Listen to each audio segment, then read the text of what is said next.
The final episode of the Book of Boba Fett is nearly upon us, and we have a lot of questions leading into the final episode. Why is Luke Skywalker such a lousy teacher?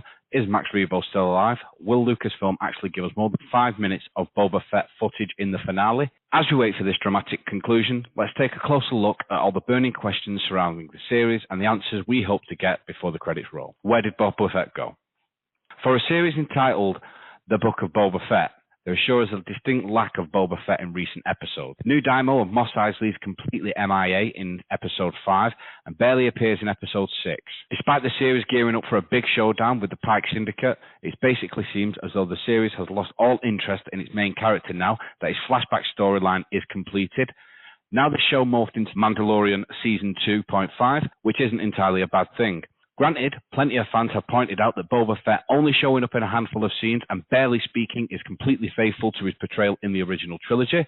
Still, it's hard to understand why the series is taking this approach and treating Fett like a guest star in his own series. Will the final turn things around and remind us all why Boba Fett is the most feared bounty hunter in the galaxy? Or will Fett continue to allow Fennec Shand and Din Djarin to hog the spotlight? Will Freetown step up? Episode 6 delivered a welcome callback to the Mandalorian Season 2 premiere by returning to Freetown and showcasing its now armorless sheriff, Cobb Vanth. Unfortunately, Vanth could have used that armor in his shootout with Cad Bane. As we head into the finale, it's unclear what role citizens of Freetown will play in the looming battle with the Pikes. They will answer Din Djarin's call and send an able-bodied gunfighter to Boba Fett's palace, or will they follow the example of Fett's colleagues and lay low until the dust clears? There's also the question of Cobb himself survived the duel with Bane. We see him take a blaster bolt to the shoulder, which certainly leaves room for him to survive, but will he be in any shape to help out in the finale? Will the series find some way of putting him back in Boba Fett's armor in time to settle the score with Bane? Here's hoping. Is Max Rebo still alive? This question had no shortage of plot twists so far, but perhaps the biggest one of them is Jabba's former band leader, Max Rebo, is alive, well, and still doing his thing in Mos Eisley. The galaxy is a better place knowing that Max Rebo band is still around, or is it? Max was inside the Garsa's Whip cantina when the Pikes blew the place sky high. Max was lucky enough to survive one massive explosion in the desert. Can he do it a second time? And if the legendary musician truly is dead this time, we hope to see the Side Snooties and Droopy McCool avenging their comrade in the finale. On what planet is Luke's Jedi Temple? So episode 5 features a lot more Luke Skywalker than we ever expected to see in Boba Fett's show. This episode shows Luke establishing his new Jedi Academy, the same one that will ultimately be destroyed when Ben Solo turns to the dark side. Strangely, neither the sequel nor the Book of Boba Fett have revealed the name for this remote, idyllic world. Some fans might mistakenly assume this is the world that is Ajan Kloss, the Resistance base of operations in Episode 5, and the world where Luke briefly trained Leia, but it's not.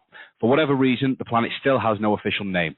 Will we ever find out what planet Luke has made his new home? Is there a reason that the name is still a mystery? We can't help but wonder if the planet is one of the special significance in Star Wars mythos, enough so that revealing its name would spoil big developments to come for Luke and his students. How did Luke recover Yoda's lightsaber?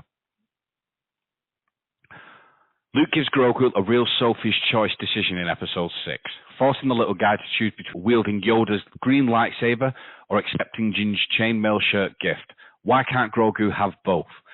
But perhaps there's a more immediate question. Where did Luke find Yoda's lightsaber in the first place? We'll last see Yoda wielding his saber in the climax of Revenge of the Sith as he battles Darth Sidious. That battle ends with Yoda falling and narrowly making his escape from the Senate building. There's no indication he took the time to recover his lightsaber along the way. In fact, Marvel's Darth Vader, Dark Lord of the Sith comic specifically shows Yoda's saber being destroyed along with numerous others in the post-Clone Wars victory celebration. Does the Book of Boba Fett render that story non-canon? Did Yoda have a backup saber he brought with him to Dagobah? That's anyone's guess at this point. Thank you for listening. Please like and subscribe for more videos. Thank you.